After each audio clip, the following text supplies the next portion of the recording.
Okay guys, it's Pete here and I want to talk to you today about digital identity, a new legislation going through Parliament right at the moment. I'm making this video on the 19th of October 2021 and we've got about a week to make submissions to the government about this digital identity. So this is the site, it's called digitalidentity.gov.au, and there's just a lot of stuff here about how to create it, how to manage it, what it is, and everything. But the real thing about this is been brought about by the failure of the various state and federal governments to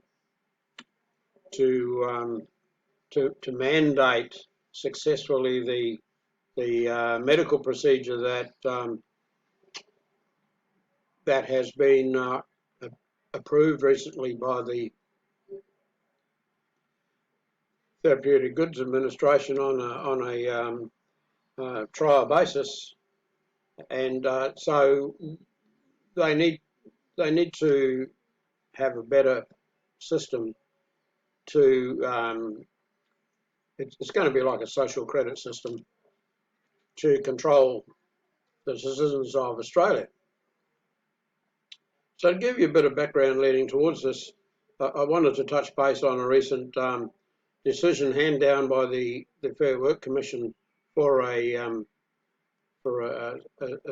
case in whereby an employee was actually sacked for not accepting the actual medical procedure. Well, it's actually a flu vaccine that she couldn't have because of another medical condition she had. But anyway, they sacked her because she didn't have it. However, the Fair Work Commission, when they passed the decision down, saw fit to add to their decision their thoughts and research about vaccine requirements in relation to COVID. And so this is absolutely bombshell stuff, really, that they've written here. They have various headings like vaccination should be voluntary, and this is, of course, backed up by the fact that Scott Morrison, in a media conference, stated that people make their own decisions about their own health and their own bodies. And that's why we don't have mandatory vaccination in relation to the general population, okay? So obviously that particular statement that the Prime Minister made back in July hasn't for some reason reached various state premiers and chief ministers, because they've been making these medical procedures mandatory, as can be seen here with this heading here. It just says mandatory vaccination cannot be justified, and the Fair Work Commission go on to outline a whole lot of reasons why. And I say this comes from the Fair Work Commission.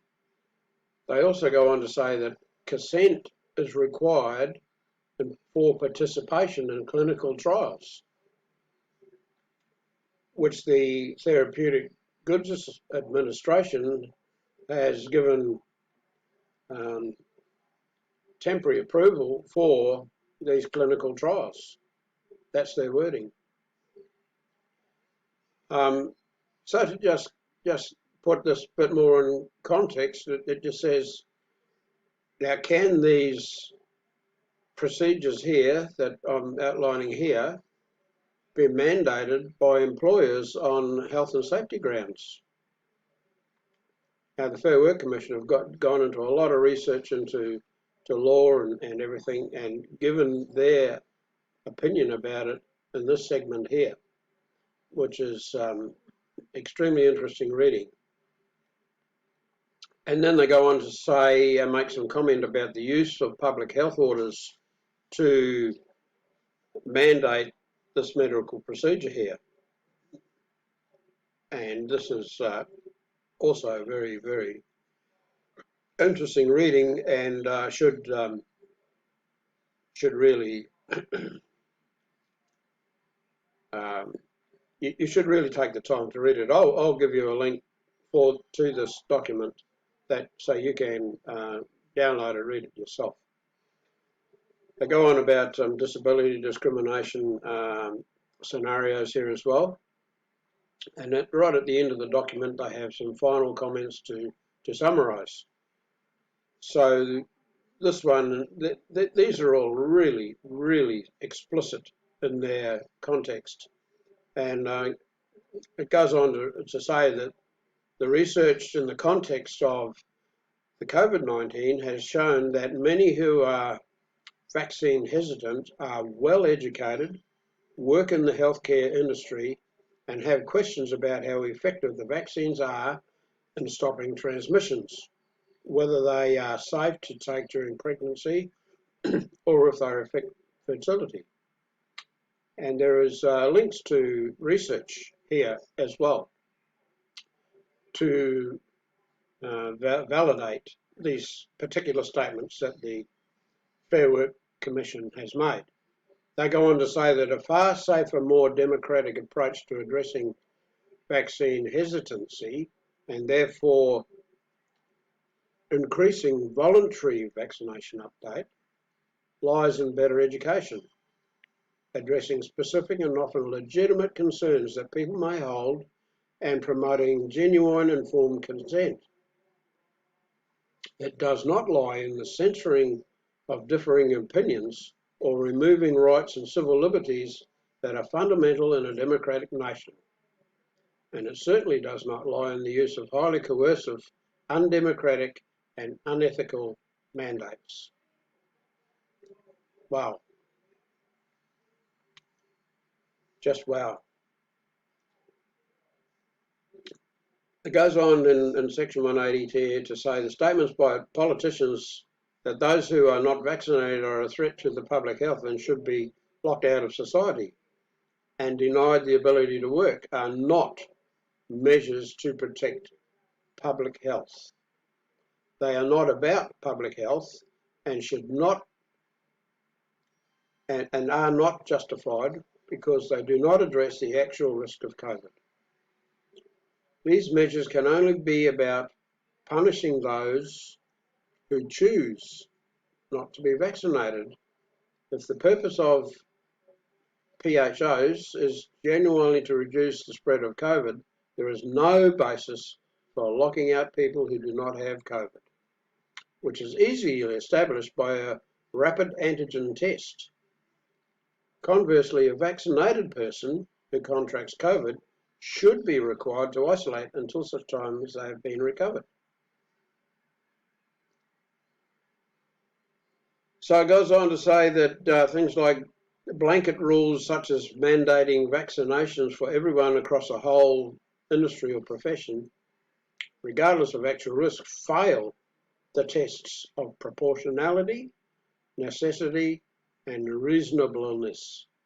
I got tongue-tied there. And all Australians should vigorously oppose the introduction of a system of medical apartheid and segregation in Australia. It is an abhorrent concept and is morally and ethically wrong. And it is the antithesis of our democratic way of life and everything that we value. Guys, this is absolutely and precisely correct, all this information here. And it's been handed down by the Fair Work Commission in a decision they made about the termination of an employment for a worker involved in the aged care sector. And here's the decision, Fair Work Commission, made in Sydney, 27th September 2021. Guys, if you want a bit more information about that, you can find it on Tanya Davies' website, Facebook page here. If you search for Tanya Davies MP, you'll find this video outlining what we've just gone through here, and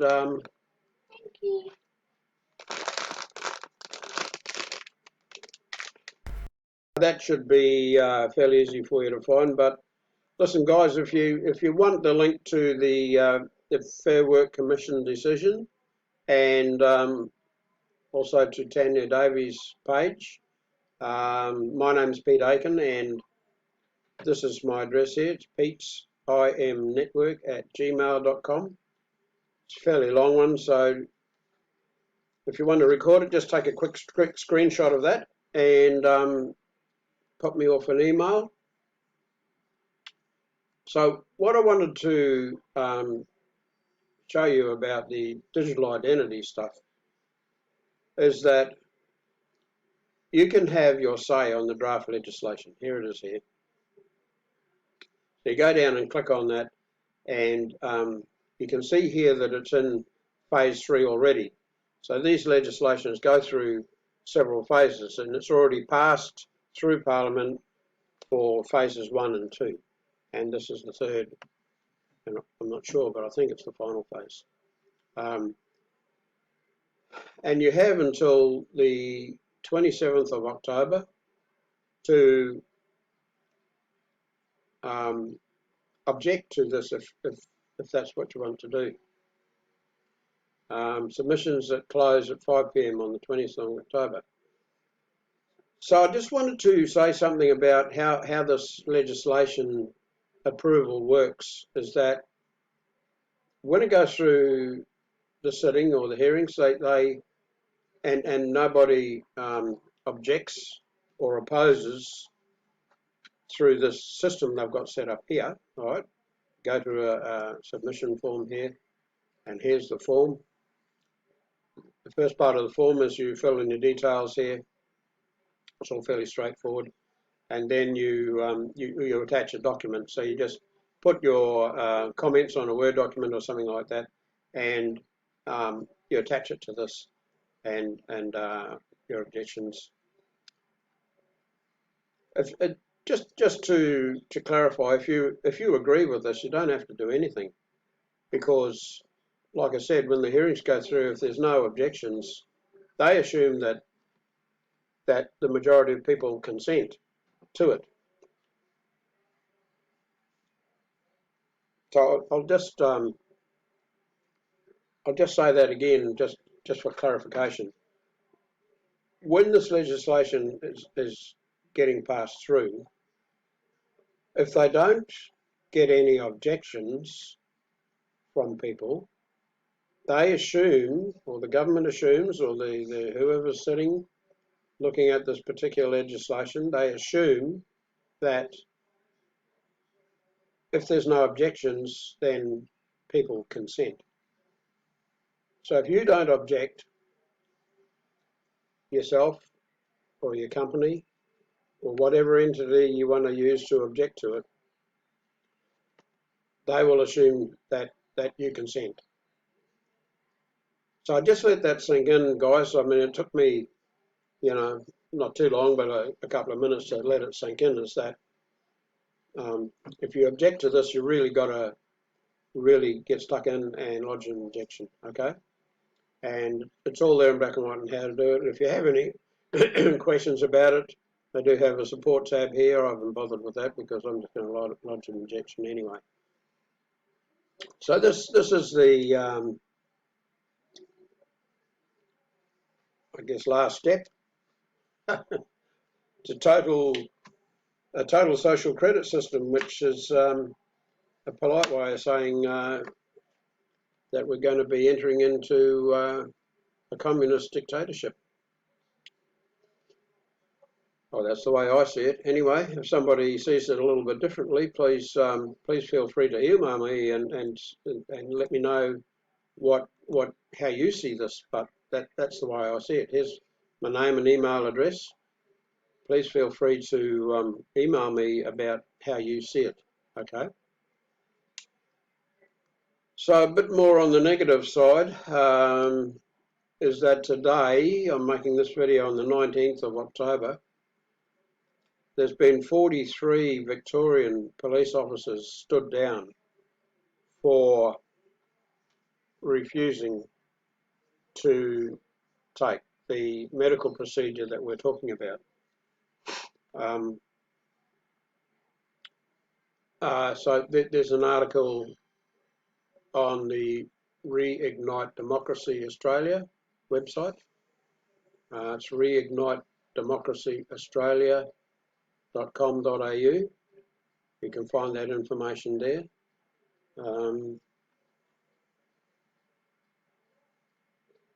It goes on here that says that this is Dan Andrews predicting the change in what fully vaccinated means. So starting to allude already to booster shots. I mean, it's never going to be good enough just to have the 2 shots, you know, the first and the second. You're always going to have to line up and have continuous, never-ending booster shots for all the new variants supposedly that are going to be coming along. Okay.